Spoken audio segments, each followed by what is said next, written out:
ഏട്ടാ എന്തത്? തുറന്നു നോക്ക്.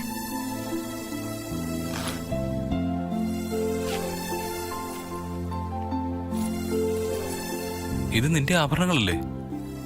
ഇതെന്തിനാ കൊണ്ടുവന്നത്? ഞാനത് ഏട്ടന് തന്നതാ. എനിക്കോ? എനിക്കെന്തിനാ ആഭരണങ്ങള്? ഇത് ഗൗരിക്ക് കൊടുക്കണം. വേദ 50 പവനാ കൊടുക്കുന്നത്. അത്രയൊന്നും കൊടുക്കാൻ നമ്മുടെ കയ്യിലില്ല. ഇതെങ്കിലും കൊടുത്തില്ലെങ്കിൽ മോശമല്ലേ? നീ എന്തായി പറയുന്നത്? ആകെ നിനക്ക് വളരെ കുറച്ച് ഓർണമെന്റ്സ് അല്ലേ ഉള്ളൂ. അതെടുത്ത് ഗൗരിക്ക് കൊടുത്താ നീ പിന്നെ ഒന്നും ഇടാതെ നടക്കേണ്ടി വരില്ലേ? അതൊന്നും സാരമില്ല. ആരുടെ മുമ്പിലും ഏട്ടൻ താഴാൻ പാടില്ല, മോശക്കാരനാവാൻ പാടില്ല. എനിക്കതാ പ്രധാനം. അങ്ങനെ ആരെങ്കിലും മോശക്കാരനാണെന്ന് പറഞ്ഞോ? ഇല്ല, എന്നാലും നമ്മളിത് ചെയ്യണം. സ്വന്തം അനിയത്തെ പോലെയല്ല ഗൗരി. അവളുടെ ജീവിതത്തിലെ വളരെ പ്രധാനപ്പെട്ട ഒരു ചടങ്ങ് നടക്കാൻ പോവാ. ആ സമയത്ത് നമ്മൾ എന്ത് ചെയ്തു എന്നൊരു ചോദ്യം വരും.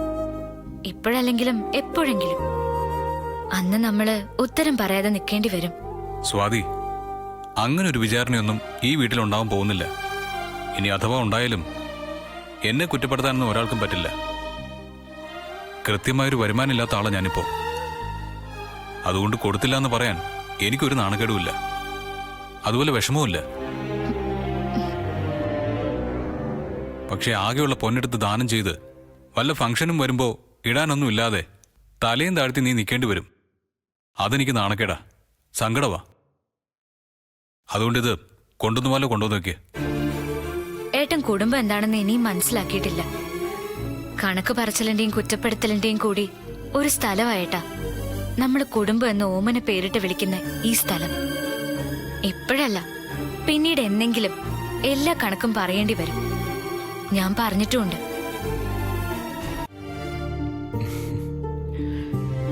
എന്താണ് വല്യച്ഛനുമായിട്ട് ഒരു രഹസ്യ മീറ്റിംഗ്? ഏയ് ഒന്നുമില്ല, കല്യാണമല്ലേ, അതിന്റെ ഓരോ ടെൻഷൻ. ആർക്ക്? വല്യച്ഛനോ? അതെ.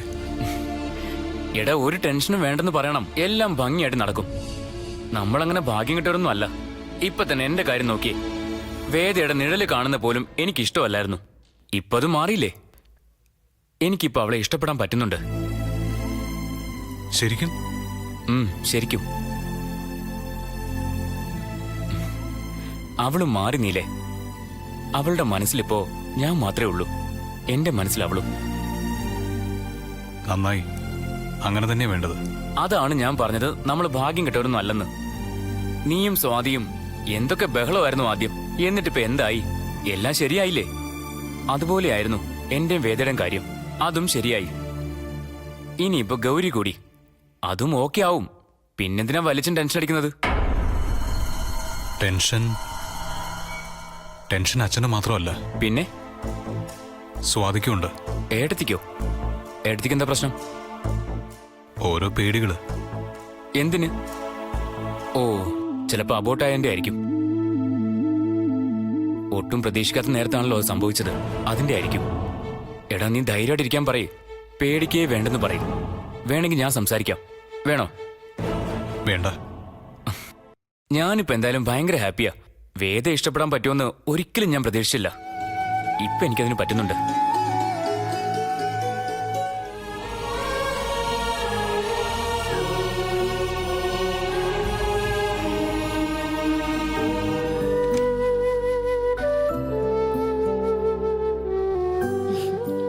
അങ്ങനെ ഒറ്റയ്ക്കുള്ള ജീവിതം അവസാനിക്കാറായി അല്ലെ ഗൗരി? നിങ്ങളൊക്കെ നിർബന്ധിച്ചതുകൊണ്ടാ ഞാൻ ഈ കല്യാണത്തിന് സമ്മതിച്ചത്.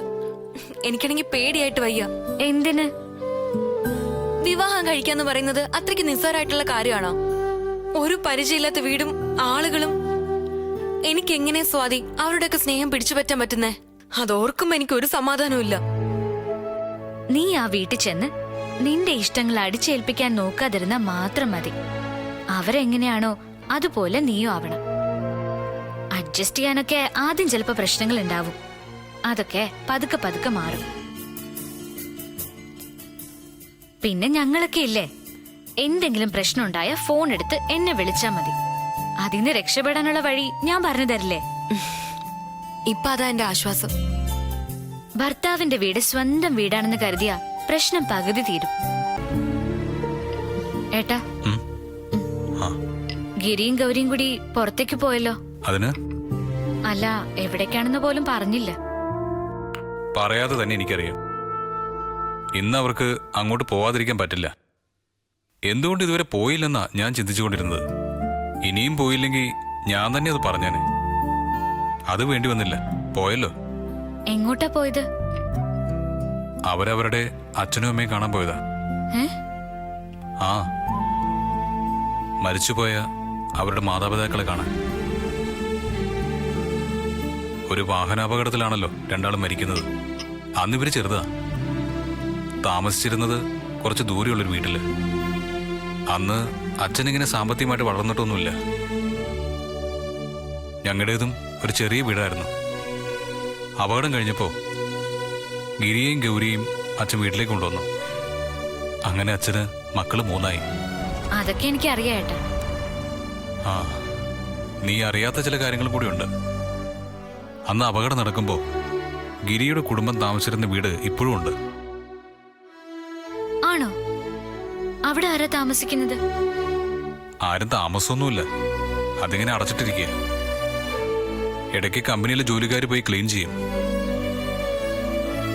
വല്ലപ്പോഴും ഗിരി അവിടെ പോവും. ഗൗരിയും വർഷത്തിൽ 1-2 തവണ പോവും.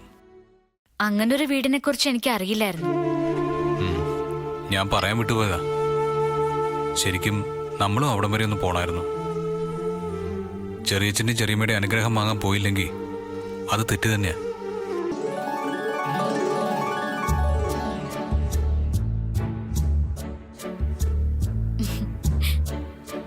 മണ്ഡപത്തില് ഏട്ടന്റെ കൂട്ടുകാരൊക്കെ വരുന്നുണ്ട് സിനിമയെന്ന്. സിനിമയെന്നോ? അതെ. കലക്കി. ഞാനത് അങ്ങോട്ട് പറയാനിരിക്കുമായിരുന്നു. നീലിന് ഇഷ്ടായില്ലെങ്കിലോ എന്ന് കരുതി മിണ്ടാതിരുന്നതാ. പൂവ് കുറച്ചുകൂടി ആവായിരുന്നു അല്ലേ വേദ? അതൊക്കെ മണ്ഡപത്തിൽ ചെല്ലുമ്പോ ചെയ്യാം. ഇവിടുന്ന് രാഹുകാലത്തിന് മുമ്പ് ഇറങ്ങണമെന്നാ അച്ഛന്റെ ഓർഡർ. അത് തെറ്റിക്കണ്ട. നിങ്ങൾ എന്നാ റെഡിയാവ്? ഞാൻ അമ്മ തന്ന ഓർണമെന്റ്സ് എടുത്തിട്ട് വരാം. ഇന്നത്തെ ഫംഗ്ഷനിലെ താരം ആരായിരിക്കും എന്നറിയോ? അത് ഞാനല്ലേ? അല്ല, അത് സ്വാതിയായിരിക്കും. അവൾ ഇന്നൊരു വെലസ്. ഒന്നുമില്ല, അവളേക്ക് ആര് ശ്രദ്ധിക്കാൻ പോകുന്നു? എല്ലാരും നോക്കുന്നത് വേദയായിരിക്കും. അയ്യോ, എന്നെ ആരും നോക്കൊന്നും വേണ്ട. ഞാനാരാ? പിന്നെ മറ്റാരോടും പറയണ്ട. നിനക്ക് വേണ്ടി ഞാനൊരു 50 പവന്റെ സ്വർണം വാങ്ങിയിട്ടുണ്ട്. ഇറങ്ങുന്നതിന് മുമ്പ് അതിട്ട് തരാം. ഓ, 50 പവനോ? എന്തേ, കുറഞ്ഞു പോയോ? കൂടുതലല്ലേ വേദ അത്? കൂടുതലൊന്നുമല്ല. എന്റെ ഒരു നില വെച്ച് അത്രയെങ്കിലും തന്നില്ലെങ്കിൽ പിന്നെ എങ്ങനെയാ? താങ്ക് യു വേദ, ഇതാ സ്നേഹം. കടമ എന്ന് പറയൂ. എന്റെ ഭർത്താവിന്റെ ഒരേ ഒരു സഹോദരിയല്ലേ നീ? അത് ചെയ്യേണ്ടത് എന്റെ ബാധ്യതയാ. വേദ, വേദ, വല്യമ്മയ്ക്ക് നെഞ്ചുവേദന. അയ്യോ, നല്ലൊരു ദിവസമായിട്ട് ഞാൻ അവരുടെ കൂടെ പോവാ. അവരമ്മയും കൊണ്ട് ആശുപത്രിയിലേക്ക് പോയി. നമ്മളോട് മണ്ഡപത്തിലേക്ക് പോവാൻ പറഞ്ഞു. അവരവിടെ വന്നോളാന്ന്. എന്താ ഇപ്പൊ ഇങ്ങനെ വരാൻ? ദേവി, ഒന്നും വരുത്തല്ല.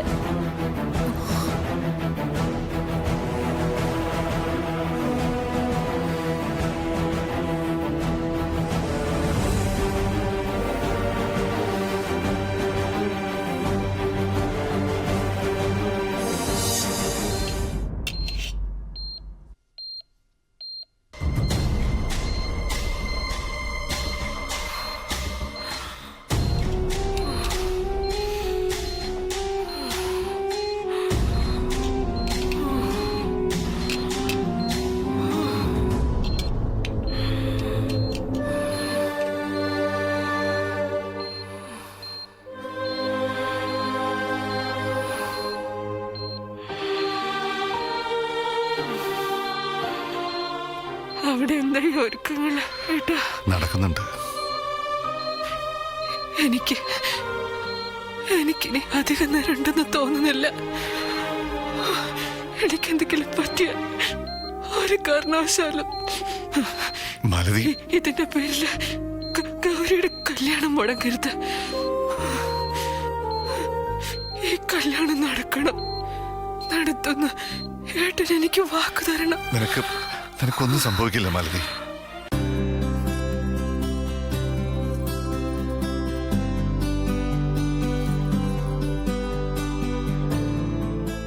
അമ്മയെ വല്യച്ഛനെ കാണുന്നില്ലല്ലോ. മുഹൂർത്തത്തിന് മുമ്പേ അവരെത്തിക്കോളും. അമ്മ ഐസിയുലാണെന്നാ ഞാൻ വിളിച്ചപ്പോ ഏട്ടൻ പറഞ്ഞത്. എടത്തി, നീലിനെ വിളിച്ചിട്ട് കിട്ടുന്നില്ല. ഏട്ടത്തിയോട് എന്തെങ്കിലും പറഞ്ഞോ? മണ്ഡപത്തിലേക്ക് എത്താന്നാ പറഞ്ഞത്. എനിക്ക് എന്തോ പോലെ രണ്ടുപേരെയും വിളിച്ചിട്ട് കിട്ടുന്നില്ല. ഞാനൊന്ന് അവിടെ വരെ പോയാലോ? അപ്പൊ ഇവിടെ ആരാ? ചെറുക്കനും കൂട്ടരും ഇപ്പൊ ഇങ്ങ് എത്തും. എന്നാലും ഏട്ടൻ ഇങ്ങ് എത്തിക്കോളും. ഗിരി പോയി ചെറുക്കനെ സ്വീകരിക്കാനുള്ള ഏർപ്പാട് ചെയ്യാം.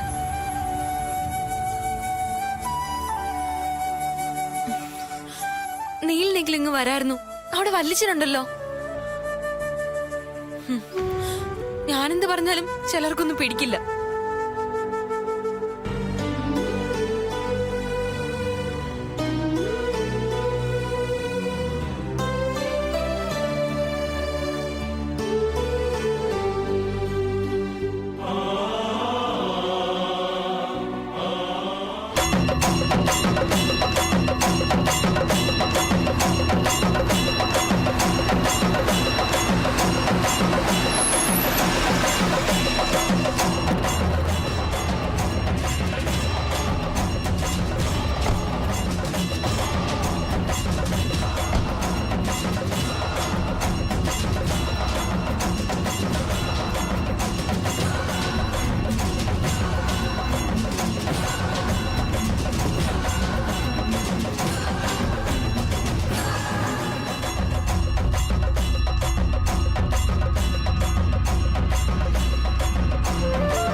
ഹായ് ഇനിയ. Hi Neil.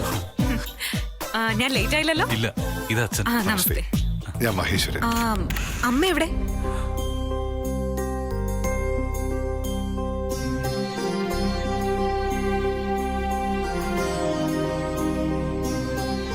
തിരക്കിലായിരിക്കും അല്ലേ?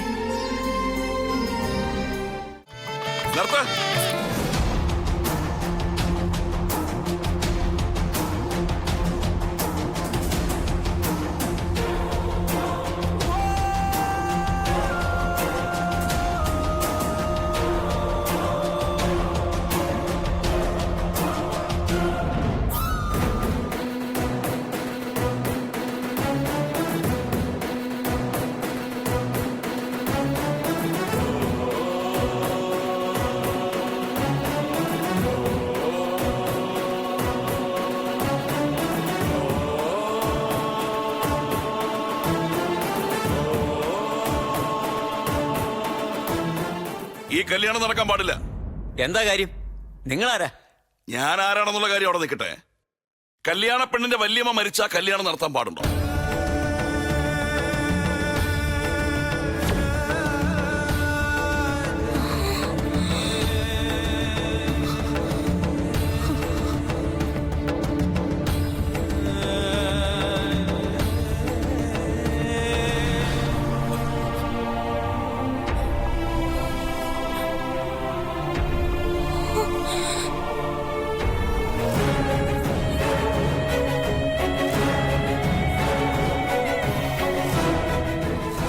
ഈ മഹേശ്വരനും നീൽ മഹേഷും മരണം ഒളിപ്പിച്ചു വെച്ച് നടത്തുന്ന വിവാഹം നടക്കാൻ പാടില്ല.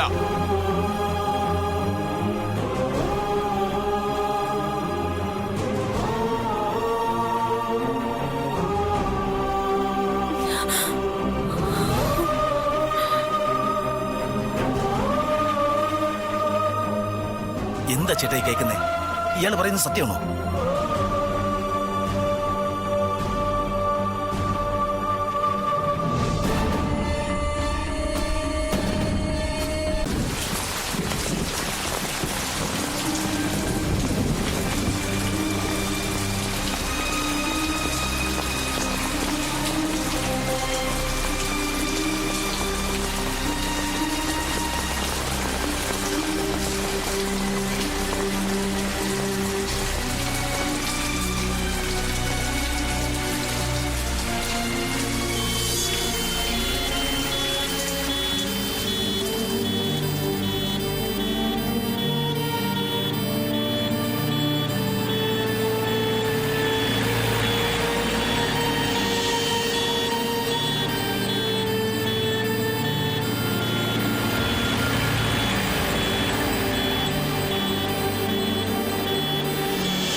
മനുഷ്യന്റെ കാര്യം ഇത്രയേ ഉള്ളൂ.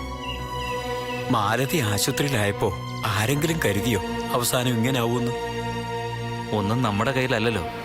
അവിടെ നിന്ന് ഒരാൾ തീരുമാനിക്കുന്നു, നമ്മൾ അനുസരിക്കുന്നു. അതെ അതെ, എന്നാലും കല്യാണം നടത്താൻ ഇത് മറച്ചു വെച്ചത് ശരിയായില്ല.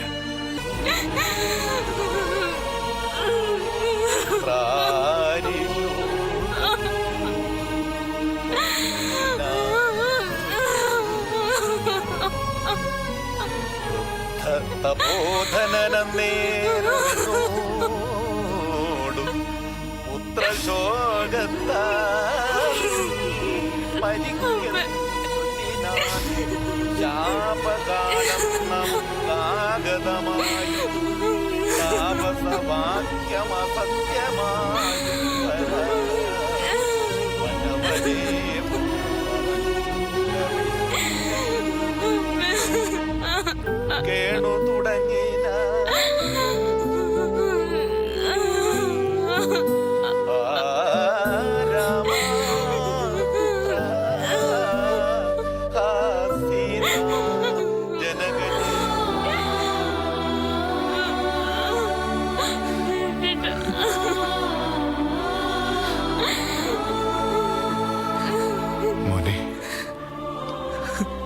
മോനെ ഗിരി, നിനക്ക് അവളുടെ മുഖം അവസാനമായിട്ടൊന്ന് കാണണ്ടേ?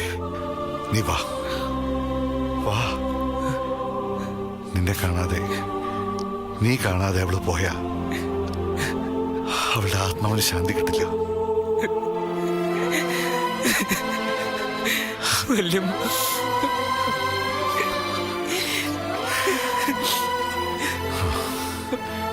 എനിക്കറിയാം, നീലേക്കാൾ അവളെ സ്നേഹിച്ചത് നീയാ. നിന്നോടുള്ള എന്റെ സ്നേഹം കാണുമ്പോ കുശുമ്പ് പോലെ അവളെ തന്നെ കുറ്റപ്പെടുത്തുമ്പോഴും അവള് നിന്നെ നീലിനേക്കാൾ സ്നേഹിച്ചിരുന്നു. നിനക്കും അതെ.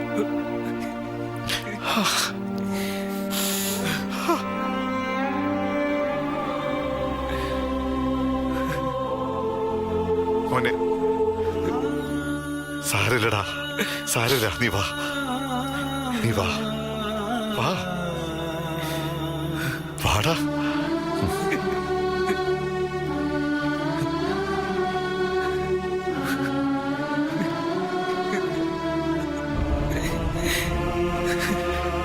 മോനെ ഗിരി, വേണ്ട, എനിക്ക് കാണണ്ട എനിക്കിങ്ങനെ.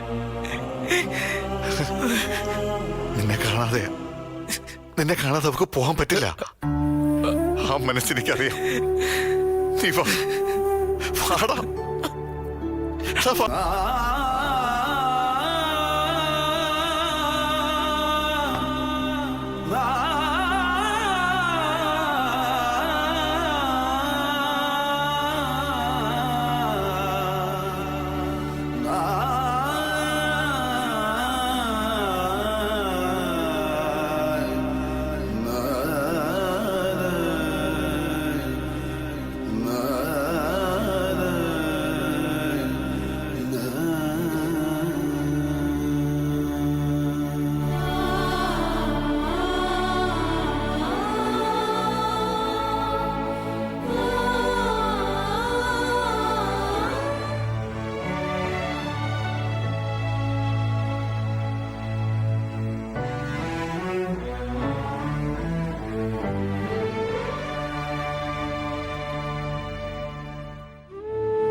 ഞാൻ തനിച്ചായി പോയ പോലെ. അമ്മ എനിക്ക് ആരായിരുന്നു എന്ന് ഇപ്പഴാ മനസ്സാവുന്നത്. വിഷമിക്കാതെ ഏട്ടാ. ഒരു യാത്ര പോലും പറയാതെയാ അമ്മ പോയത്. ഐസിയുലേക്ക് കയറുമ്പോ ഇനി ഒരിക്കലും അമ്മ തിരിച്ചു വരില്ലെന്ന് എനിക്കറിയില്ലായിരുന്നു.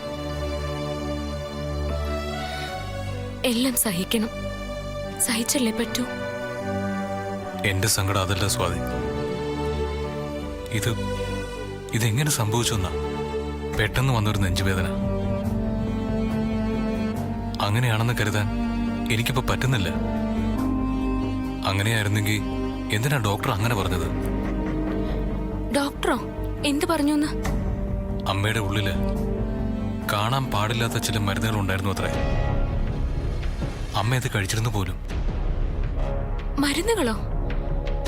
പണ്ടൊരിക്കൽ അമ്മയ്ക്ക് നെഞ്ചുവേദന വന്നതാണല്ലോ. അന്ന് ഞാനല്ലേ രക്ഷിച്ചത്. അന്ന് തൊട്ട് അമ്മ ചില മരുന്നുകൾ കഴിക്കുന്നുണ്ട്. ഡോക്ടർ എഴുതി കൊടുത്ത സ്ഥിരം ചില മരുന്നുകള്.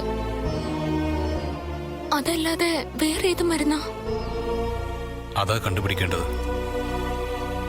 ഇങ്ങോട്ട് വരുന്ന വഴി മുഴുവൻ ഞാൻ അതിനെക്കുറിച്ചാണ് ചിന്തിച്ചുകൊണ്ടിരുന്നത്. അങ്ങനെ ഒരു മരുന്നുണ്ടെങ്കിൽ അത് എവിടുന്ന് വന്നു? ആര് നിർദ്ദേശിച്ചു? എനിക്കത് കണ്ടുപിടിക്കണം സ്വാതി. അല്ലെങ്കിൽ എനിക്ക് സ്വസ്ഥമായിട്ട് ഉറങ്ങാൻ പോലും കഴിയില്ല. ഈശ്വര, എന്തൊക്കെയാ ഞാൻ കേൾക്കുന്നേ? അപ്പൊ നമ്മൾ വിചാരിച്ചതൊന്നും അല്ലേ സത്യം? ചിലപ്പോ ആയിരിക്കില്ല. എന്തിനാ? മറ്റു ചില അട്ടിമറികൾ. അല്ല, അതൊന്ന് കാണാതെ എവിടെയോ നടന്നിട്ടുണ്ട്. ആ അലമാരിക്കകത്ത് അതിന്റെ സത്യം കണ്ടുപിടിക്കണം.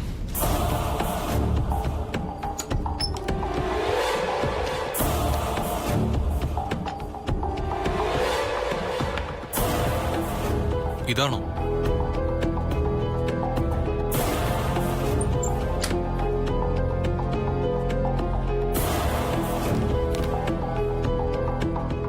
അല്ല, ഇത് പണ്ട് കഴിച്ചിരുന്നല്ലേ.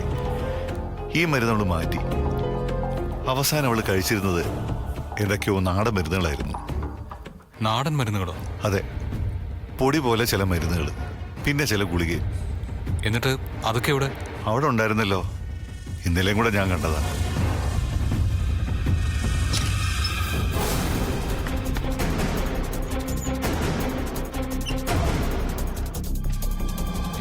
ഇവിടെ ഇല്ലല്ലോ. ഇല്ലേ? എന്നാ ആരെങ്കിലും എടുത്ത് മാറ്റിക്കാണോ? അമ്മയോ പോയി. ഇനി എന്തിനാ അമ്മ കഴിച്ചിരുന്ന മരുന്നുകള്? അത് വേണോ അച്ഛാ? അത് വേണം. ഞാൻ പറഞ്ഞതാ മരുന്ന് മാറ്റരുതെന്ന്. കേക്കണ്ടേ? പിന്നെ ഞാനൊട്ട് നിർബന്ധിച്ചുമില്ല. ഇങ്ങനെയൊക്കെ സംഭവിക്കുമെന്ന് സ്വപ്നത്തിൽ പോലും വിചാരിച്ചില്ല. ആര് പറഞ്ഞിട്ടാ കഴിച്ചുകൊണ്ടിരുന്ന മരുന്ന് അമ്മ നിർത്തിയതും പുതിയ മരുന്ന് കഴിച്ചു തുടങ്ങിയതും? അതറിയില്ല. മരുന്ന് മുടങ്ങുമ്പോഴൊക്കെ കൃത്യസമയത്ത് അത് വന്ന് കഴിക്കാൻ ഓർമ്മിപ്പിച്ചിരുന്നത് വേദയായിരുന്നു.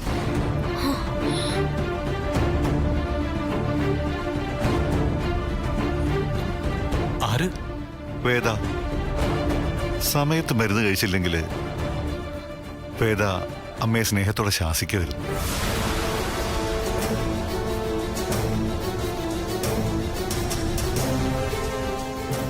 എന്താ, എന്തെങ്കിലും പ്രശ്നമുണ്ടോ?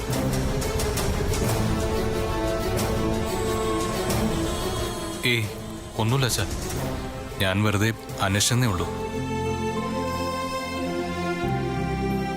ഡോക്ടർ അങ്ങനെ പറഞ്ഞോ?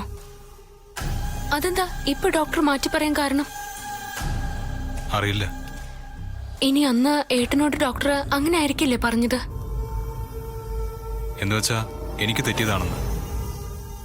നീയും എന്നെ സംശയിക്കില്ല സ്വാതി. എന്റെ അമ്മയാ മരിച്ചത്. ഡോക്ടർ പറയുന്നത് ഞാൻ തെറ്റി കേൾക്കുമെന്ന് തോന്നുന്നുണ്ടോ? അതില്ല. ഡോക്ടർ അന്ന് എന്നോട് അങ്ങനെ പറഞ്ഞു എന്നുള്ളത് സത്യമാ. ഇന്നിങ്ങനെ മാറ്റി പറഞ്ഞു എന്നുള്ള കാര്യവും സത്യ. അങ്ങനെയാണെങ്കിൽ എന്തോ ഒരു പ്രശ്നമുണ്ടല്ലോ ഏട്ടാ. അതെ, പ്രശ്നമുണ്ട്. എന്തിന് ഡോക്ടർ എന്ന് മാറ്റി പറയണം? അതിനെക്കുറിച്ചാണ് ഞാൻ ആലോചിക്കുന്നത്, അഥവാ സംശയിക്കുന്നത്. ചിലപ്പോ വേറെ നൂലാമാലകളിലേക്കൊന്നും പോണ്ടെന്ന് കരുതിയായിരിക്കോ ഡോക്ടർ അങ്ങനെ ചെയ്തത്? രണ്ടാമത് ഏട്ടൻ ചെന്നപ്പോ സംഗതി സീരിയസ് ആവുന്ന ഡോക്ടർക്ക് തോന്നിയിട്ടുണ്ടെങ്കിലോ? സ്വാതി, ഇത് നിസ്സാരമായിട്ടുള്ളൊരു കാര്യമല്ല. ഒരു മനുഷ്യന്റെ ജീവന്റെ പ്രശ്നമാണ്. അസ്വാഭാവികമായിട്ടുള്ളൊരു സാഹചര്യത്തിൽ ആശുപത്രിയിൽ ആകസ്മികമായിട്ടൊരു സ്ത്രീ മരിച്ചാൽ അതിന്റെ കാരണത്തെക്കുറിച്ച് തോന്നുന്ന സംശയത്തിൽ ഉറച്ചു നിൽക്കാനുള്ള ബാധ്യത ചികിത്സിച്ച ഡോക്ടർക്കുണ്ട്. ഈ ഡോക്ടർ അതിന് തയ്യാറാവുന്നില്ലെങ്കിൽ അതിന്റെ പിന്നിൽ എന്തോ ഒരു കാരണം ഉണ്ടായിരിക്കും. കാരണമുണ്ട്. അതെന്തായിരിക്കും ഏട്ടാ? ഒന്നുകിൽ ബാഹ്യമായൊരു ഇടപെടൽ, അല്ലെങ്കിൽ മനഃപൂർവ്വം ആദ്യം പറഞ്ഞത് നുണ. ഈ രണ്ട് സാധ്യതകളിൽ ഒന്നാണ് സത്യം. ഇത് രണ്ടായാലും അതിന്റെ സത്യാവസ്ഥ അറിഞ്ഞേ പറ്റൂ. ബാഹ്യമായ ഇടപെടലാണെങ്കിൽ ആരായിരിക്കും അത്? നമ്മുടെ അമ്മയുടെ മരണവുമായിട്ട് അയാൾക്ക് എന്തായിരിക്കും ബന്ധം? അറിയില്ല. ഇനി രണ്ടാമത്തെ സാധ്യത എടുത്തു നോക്ക് സ്വാതി. ഡോക്ടർ മനഃപൂർവ്വം അങ്ങനെ ഒരു നുണ പറയുന്നു വെക്കാം. എന്തിനങ്ങനെ അയാൾ ചെയ്യണം? സത്യം അറിയണമെങ്കിൽ അപ്പൊ പോലീസിന്റെ സഹായം തേടേണ്ടി വരുമല്ലോ. അവസാനം അത് തന്നെ ചെയ്യേണ്ടി വരും. പോലീസ് വന്നാ അവരുടേതായ രീതിയിലുള്ള അന്വേഷണം നടക്കുക. അതുണ്ടാക്കാൻ പോകുന്ന സംശയങ്ങളും ഊഹാപോഹങ്ങളും. അങ്ങനെ എൻ്റെ അമ്മയെ നാട്ടുകാർക്ക് ചർച്ച ചെയ്യാൻ പാകത്തിൽ ഒരു കഥയാക്കാൻ എനിക്ക് തീരെ താല്പര്യമില്ല സ്വാതി. അതാ ഞാൻ മടിച്ചു നിൽക്കുന്നത്. വിഷമിക്കാതിരിക്കട്ടാ, എന്തെങ്കിലും ഒരു വഴി തെളിയും. തെളിഞ്ഞേ പറ്റൂ, അല്ലെങ്കിൽ ഞാൻ തകർന്നു പോകും. ഒന്ന് നീ കുറിച്ചിട്ടോ, എന്റെ അമ്മയുടെ മരണത്തിന് പിന്നിൽ ആരെങ്കിലും ഉണ്ടെങ്കിൽ അതാരായാലും ഞാൻ വെറുതെ വിടാൻ പോകുന്നില്ല. എത്ര വലിയ ആളായാലും ഞാനത് കണ്ടുപിടിക്കുകയും ചെയ്യും, എന്ത് വില കൊടുത്തു.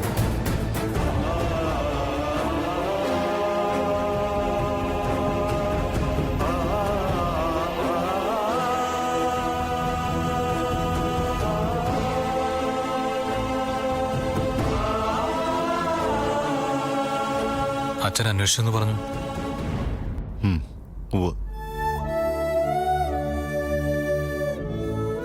ഞാനിനി ഓഫീസിലേക്കൊന്നുമില്ല. ബിസിനസ് നിങ്ങൾ രണ്ടുപേരും കൂടെ ചേർന്നങ്ങ് നോക്ക്. അത് പറയാനെ വിളിപ്പിച്ചേ. അച്ഛാ, എനിക്ക് സിനിമയാണ് പ്രധാനം. അഭിനയിച്ച് തന്നെ പൂർത്തിയാക്കാനുണ്ട്. പിന്നെയും അവസരങ്ങൾ വരുന്നുണ്ട്. ഇതിനിടയിൽ ബിസിനസ് എന്നൊക്കെ പറയുമ്പോൾ സ്വാതിക്കും അത് പറ്റില്ല. അതുകൊണ്ട് ഗിരി തന്നെയല്ല മാനേജ് ചെയ്യട്ടെ. ഞാൻ ഒറ്റയ്ക്കോ? ഒറ്റയ്ക്കല്ലല്ലോ, ഞങ്ങളൊക്കെ ഇല്ലേ. നിനക്ക് പറ്റും. വല്യച്ഛനെല്ലാം അവസാനിപ്പിക്കുന്നത് ശരിയല്ല. സംഭവിച്ചതൊക്കെ സഹിക്കാൻ പറ്റാത്ത കാര്യങ്ങളാ. എങ്കിലും വല്യച്ഛൻ ഇപ്പൊ എടുത്ത ഈ തീരുമാനം, എടാ, അത് വല്യമ്മയ്ക്ക് ഇഷ്ടമാണെന്ന് തോന്നുന്നുണ്ടോ? എനിക്ക് വയ്യ. അല്ലെങ്കിൽ തന്നെ എൻ്റെ ആരോഗ്യം മോശമായിരുന്നു. അതിൻ്റെ ഇടയിലാ മാലതി പോയത്. എല്ലാ അർത്ഥത്തിലും ഞാൻ തകർന്നുപോയി. ഈ അവസ്ഥയിൽ നിന്ന് ഒരു തിരിച്ചുവരവുണ്ടാവുമെന്ന് തോന്നണില്ല. അടുത്ത ദിവസം ഡയറക്ടർ ബോർഡ് മീറ്റിംഗ് വിളിക്കാൻ പറഞ്ഞിട്ടുണ്ട്. അതിൽ വെച്ച് ഞാനിനി ഉണ്ടാവില്ല എന്നുള്ള കാര്യം അനൗൺസ് ചെയ്യും. അച്ഛൻ ഒന്നുകൂടി ഒന്ന് ആലോചിച്ചെടുത്താൽ പോരെ അത്തരമൊരു തീരുമാനം? ഇനി ആലോചിക്കാനൊന്നുമില്ല, എല്ലാം തീരുമാനിച്ചു കഴിഞ്ഞു. മഹേശ്വരൻ എല്ലാം അവസാനിപ്പിക്കാൻ പോവാ.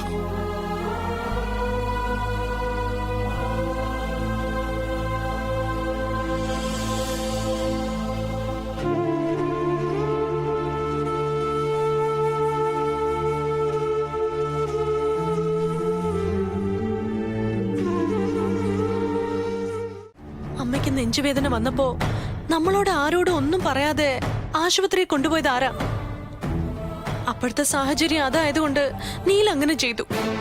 നമ്മൾ ആരും അത് ചോദ്യം ചെയ്യുകയോ നീലിനെ സംശയിക്കുകയോ ഒന്നും ചെയ്തില്ലല്ലോ. ആ മാന്യത തിരിച്ചു കാട്ടണമെന്ന് പറയുന്നില്ല. അസത്യം പറയാതിരുന്നൂടെ? ആ മോഷ്ടാവിന്റെ വരവും അമ്മയുടെ മരണവും തമ്മില് ബന്ധമുണ്ടെന്ന് സ്ഥാപിക്കാനാ അവര് ശ്രമിക്കുന്നത്. അതിന് വല്യമ്മയുടെ മരണം ഹാർട്ട് അറ്റാക്ക് കൊണ്ടാണെന്ന് ഡോക്ടർ പറഞ്ഞതല്ലേ? ഇതുപോലൊരു സംശയം ഉണ്ടായപ്പോ ഞാൻ തന്നെയല്ലേ നേരിട്ട് പോയി അന്വേഷിച്ചത്. അതൊക്കെ അവര് മറന്നു. അവർക്ക് എന്തൊക്കെയോ മറയ്ക്കാനുണ്ട്. അതിന് എന്നെ കുറ്റക്കാരിയാക്കാൻ എന്തിനാ നോക്കുന്നത്?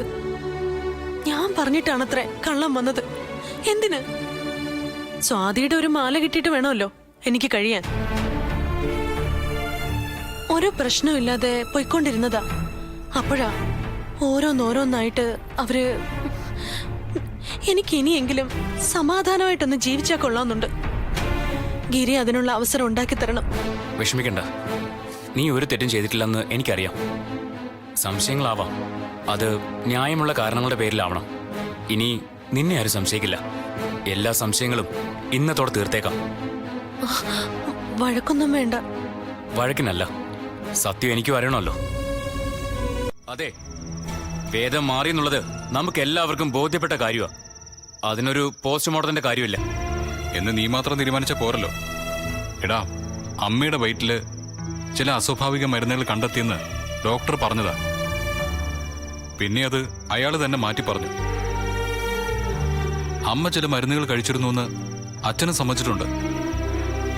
എന്നിട്ട് ആ മരുന്ന് അന്വേഷിച്ചപ്പോ കാണാനില്ല. ഉണ്ടായിട്ട് വേണ്ടേ കാണാൻ? ഗിരി, നീ ഒരു വശം മാത്രം കേട്ട് സംസാരിക്കരുത്.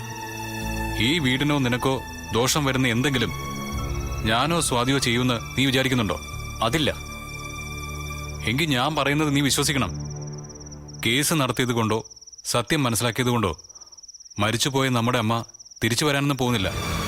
എന്നാലും മക്കൾ എന്ന നിലയിൽ അമ്മയുടെ മരണത്തിന്റെ കാരണം കണ്ടുപിടിക്കേണ്ടത് ഒരു ബാധ്യതയാണെന്നാ ഞാൻ വിചാരിക്കുന്നത്.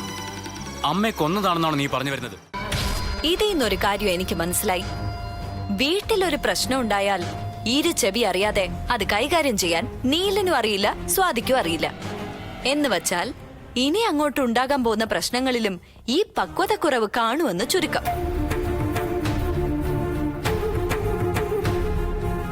അങ്ങനെ സംഭവിച്ചാൽ ആ വീടൊരു യുദ്ധക്കളവായി മാറാൻ അധിക നേരമൊന്നും വേണ്ട. നെഗറ്റീവ് തന്നെ ഇങ്ങനെ പറയാതെ ദേവേ, അവരെങ്ങനെയും ജീവിച്ചോട്ടടി. ജീവിച്ചോട്ടെ. കല്യാണം നടക്കാൻ പോയപ്പോഴും ഇത് തന്നെയല്ലേ രാഹുലേട്ടൻ പറഞ്ഞത്? അതിനുശേഷം മരണം നടന്നു, അപ്പോഴും ഇത് തന്നെ പറഞ്ഞു. ഇപ്പതാ അന്വേഷണം, അതും പോലീസ്. ആ, അവരെങ്ങനെങ്കിലും ജീവിച്ചോട്ടെ, നമുക്കെന്താ പ്രശ്നം?